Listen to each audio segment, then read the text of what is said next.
dia pemirsa ya, betapa hebatnya ginjal manusia. Makanya kita harus sayang-sayang, bahkan ginjal itu bisa mengambil alih pekerjaan organ lainnya, Dokter Hekal ya. Betul banget Intan. Dan ginjal ini adalah salah satu organ vital yang kalau mengalami kerusakan berdampak ke semua sistem tubuh kita.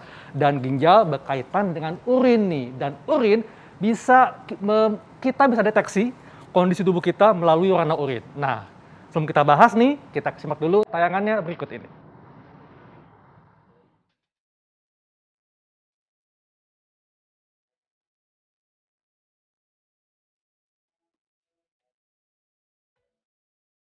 Pemirsa, berkemih menjadi salah satu cara untuk membuang berbagai zat yang telah masuk ke dalam tubuh kita. Intensitas buang air kecil pun ditentukan jumlah atau seberapa seringnya Anda mengkonsumsi minuman.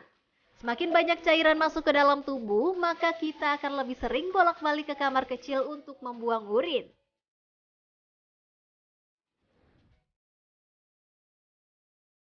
Nah, pemirsa, seberapa sering Anda memperhatikan warna air kemih Anda? Bau dan warna pada urin pun ditentukan oleh jenis makanan dan minuman yang masuk ke dalam tubuh kita. Ada yang berwarna bening, kuning terang hingga keruh, hingga kecoklatan dengan bau yang lebih menyengat dari aroma khasnya.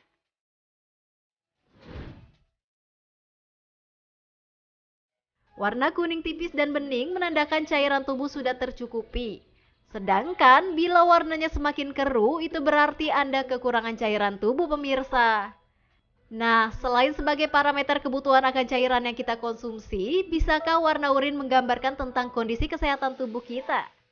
Kita cari tahu jawabannya di Hidup Sehat sesaat lagi ya, pemirsa.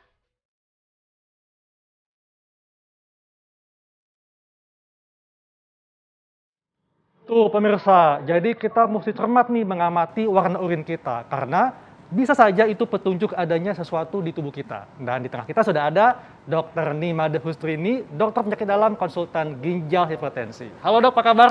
Baik, Dokter Halo Heka. dokter, selamat pagi. Selamat pagi, Mbak Intan. Dokter, tadi saya takjub ya melihat fungsi ginjal kita ternyata kompleks sekali ya dokter ya, dan bahkan bisa mengambil alih organ lainnya dok. Ini juga berkaitan sama urin ya dokter Betul, Hekal ya? iya. Dan katanya dok ya, orang dengan kelainan ginjal atau gangguan ginjal alami perubahan warna urin menjadi coklat, oranye, tua, atau kemerahan. Ini fakta atau mitos dok? Bisa jadi fakta. Bisa Kenapa, jadi Dok? fakta dokter? Iya. Oh gimana tuh dok? Ya, jadi pada pasien-pasien dengan gangguan fungsi ginjal itu kan penyebabnya banyak ya. Jadi misalnya karena batu, karena diabetes, atau hipertensi dan sebagainya, semuanya bisa memberikan tanda yang spesifik pada urin atau kencing ya. Jadi warna di urin itu atau bau di urin itu merupakan salah satu indikator untuk kelainan gangguan ginjal gitu. Tapi ada banyak sekali hal-hal lain yang harus diperhatikan, misalnya keluhan pasien, kemudian riwayat penyakitnya, nilai lab dan sebagainya. Tapi misalnya pasien dengan warna urin yang kemerahan gitu ya, itu bisa disebabkan karena ada darah di urin, ada darah ya. Walaupun hanya 1 cc darah yang masuk ke dalam kencing itu bisa menyebabkan kekhawatiran ya. Nah, darah ini bisa disebabkan karena misalnya orang lagi cek urin, dia menstruasi, nah itu di luar ginjal. Tapi kalau masalah ginjal misalnya karena batu ginjal ya, atau dia karena infeksi saluran kencing ya. Kemudian bisa juga karena hal lain, pasiennya lagi minum obat-obat pengencer darah, nah itu bisa ya. Jadi kelainan ginjal salah satunya dari urin bisa bisa dideteksi ya dokter ya? Betul. Nah dokter, ini katanya nih juga kalau warna urin kita agak kuning pekat, ini pada umumnya karena dehidrasi dokter. Ini fakta atau mitos? Itu fakta. Oh fakta dokter. Iya. Jadi tadi tayangannya sangat bagus ya. Ginjal itu mendapatkan darah sekitar 20-25% dari jantung ya, dari cardiac output namanya, curah jantung. Jadi setiap menit itu ginjal mendapatkan darah sekitar 1-1,2 liter per menit. Jadi total dalam sehari ginjal itu bisa kemasukan darah sekitar 180 liter sehari. Ya, tapi ginjal berhasil menyaringnya ya dengan sel-sel filter kecil di ginjal yang sekitar 1 juta per ginjal, nefron namanya, itu bisa menyaring urin menjadi sekitar hanya 1,5 liter sehari. Jadi bayangkan ginjal bisa menyaring darah itu sekitar 178,5 liter dalam sehari, gitu ya.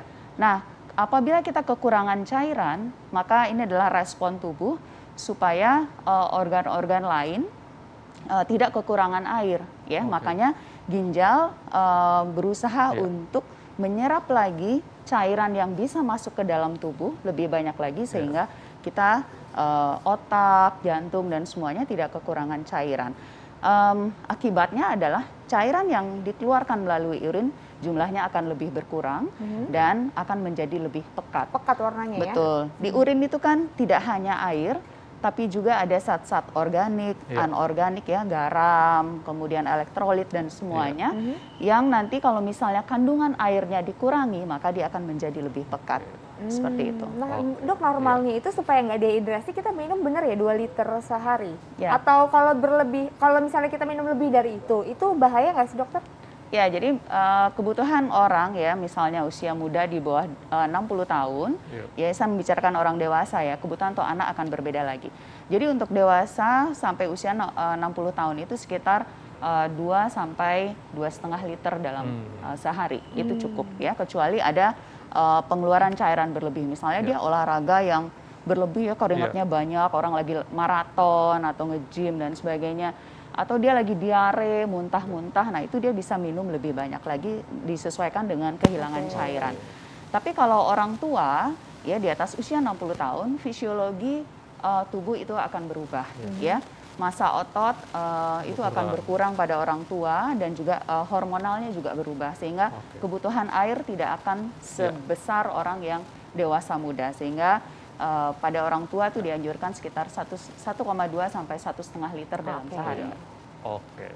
Dok, ini kan di masyarakat diabetes dikenal dengan nama lain kencing manis. Nah, karena katanya kalau penderita diabetes, warna urinnya itu transparan dan beraroma agak manis. Ini fakta atau mitos, Dok? Ya, ini fakta ya. Oh, fakta dokter, memang ada aroma agak manis ya? Ya, jadi pada diabetes yang terutama yang tidak terkontrol ya, gula darahnya tinggi terus ya, itu bisa kalau kita iseng tuh cium urinnya itu bisa mengeluarkan aroma yang agak manis ya. Kemudian juga aroma-aroma spesifik dari benda keton ya. Karena kan karena gula tidak bisa masuk ke dalam sel, maka tubuh akan memakai sumber energi lain sehingga yang dikeluarkan di kencing itu adalah keton. Dan kenapa jadi lebih transparan? Ya karena kalau gula keluar di dalam urin, gula itu akan menarik air, ya disebut sebagai diuresis osmotik ya, sehingga banyak air yang akan keluar melalui urin sehingga akan lebih transparan seperti itu. Baik dokter, ini masih banyak banget pertanyaan-pertanyaan dan juga fakta dan mitos terkait warna urin. Tapi nanti kita akan bahas sesaat lagi. Jangan kemana-mana pemirsa, tetap di Hidup Sehat.